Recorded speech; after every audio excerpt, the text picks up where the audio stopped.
साज ने।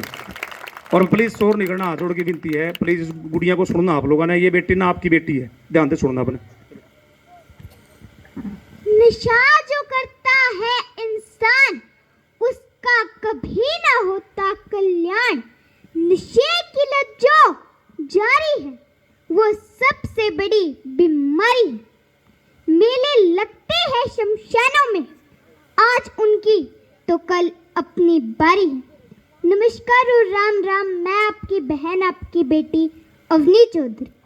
सबसे पहले तो मैं आज यहाँ आने के लिए सभी ग्रामवासियों, माताओं, बहनों, मेरी मातृशक्ति, मेरे बड़े बुजुर्ग व भाई MS जादूगर सम्राट का तहे दिल से धन्यवाद करती हूँ कि मुझे आज आप सभी के सामने अपने विचार है जो प्रस्तुत करने का एक सुनहरा अवसर मिला। मैं आपको बता देना चाहती हूँ कि मेरा नाम अवनी चौधरी है और मैं मात्र 7 साल की हूँ और मेरी जन्मभूमि की बात की जाए तो वह नलवा गांव ही है और मेरी पढ़ाई की बात की जाए तो मैं हिसार में अपनी पढ़ाई करती हूँ और मैं हरियाणा में नशा मुक्त को लेकर एक मुहिम चला रही हूँ जिसमें मैं हरियाणा के सभी गांव में जाकर अपने विचार है जो नशा मुक्ति पर प्रस्तुत करती हूँ। और भाई है जो वो भी बड़ा ही शानदार कार्यक्रम करवाते हैं और उन्होंने भी एक बहुत ही अच्छी नशा मुक्ति पर मुहिम चला रही है, तो आप भी भाई का सहयोग कीजिए। अब मैं आपका ज़्यादा समय न लेते हुए अपनी पंक्तियां है जो प्रस्तुत करना चाहूँगी, जिनका शीर्षक है निशा निशा निशा। मोहद्य मेरी मातृभूमि भारत है, जहाँ स्वामी विवेकानंद जी, सरदार वल्लभ भाई पटेल, महात्मा गांधी, भगत सिंह जैसे महापुरुषों ने जन्म लिया था। लेकिन आज उसी मातृभूमि का युवा तेज गति से नशे की चपेट में फंसता हुआ नजर आ रहा है। इस नशे ने हमारी युवा पीढ़ी को इस प्रकार जकड़ रखा है जैसे एक शिकारी अपने शिकार को जकड़ता है। वर्तमान में कुछ अनुमान के अनुसार 7.13 करोड़ लोग नशे के आदी पाए गए और 10 लाख से भी ज्यादा लोग चिट्टे के आदी पाए गए। महोदय, नशा एक ऐसी समस्या है जो एक इंसान के साथ साथ उसके पूरे परिवार को नष्ट कर देता है। परिवार नष्ट होगा तो समाज नष्ट होगा, समाज नष्ट होगा तो अखंड भारत को छिन्न भिन्न होने में समय नहीं लगेगा। महोदय, यह एक दलदल है जिसमें बस एक कदम रखने की ही देरी है। कुछ समय पहले शिक्षा संस्थानों ने सर्वे किया गया और उस सर्वे में पाया गया कि 10वीं क्लास तक के पढ़ने वाले छात्रों ने 50% किसी ना किसी प्रकार का नशा तो किया ही था। यह आने वाली पीढ़ी के लिए खतरे के संकेत है, यह आने वाले भविष्य के लिए खतरे के संकेत है। नशा किया व्यक्ति चोरी, डकैती, अपराध, पता नहीं क्या क्या करने लगता है और उसका परिणाम उसके परिवार को भुगतना पड़ता है और कुछ समय बाद वो अपने जीवन को अलविदा कह देता है।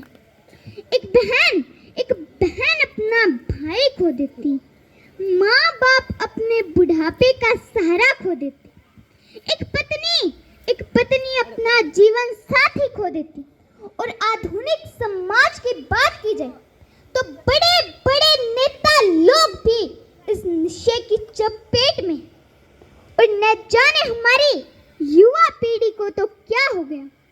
नशे के बिना तो जीवन ही नहीं। इतना पैसा आप नशे पर खर्च करते हो, शादी करवा दो, किसी गरीब बच्चे को शिक्षा दे दो और हर रोज गाड़ियों के एक्सीडेंट, चोरी, डकैती, अपराध, पता नहीं क्या क्या सुनने को मिलते हैं। इन सब का एक ही कारण है जो है निशा निशा निशा। डॉक्टर करते थे कि किसी भी देश की तरक्की और तबाही युवाओं के हाथ में है, तो हिंदुस्तान तो युवाओं का देश है। तो आओ मिलकर एक प्रेरणा लेते हैं कि नशा मुक्त हरियाणा, नशा मुक्त भारत, नशा मुक्त समाज बनाया जाए। ना मांगते रोजी रोटी, ना मांगते तुमसे प्यार, रोक लगा दो नशे पर, सुखी रहेगा ये संसार, सुखी रहेगा ये संसार। अगर आपको नशा करना ही है तो आप काम का कीजिए। अगर आपको नशा करना ही है तो आप देशभक्ति का कीजिए, जैसे भगत सिंह जैसे महापुरुषों ने किया था। लेकिन ऐसा नशा आप बिल्कुल भी मत कीजिए जिससे आपका परिवार भी नष्ट होगा और आपका समाज भी नष्ट होगा।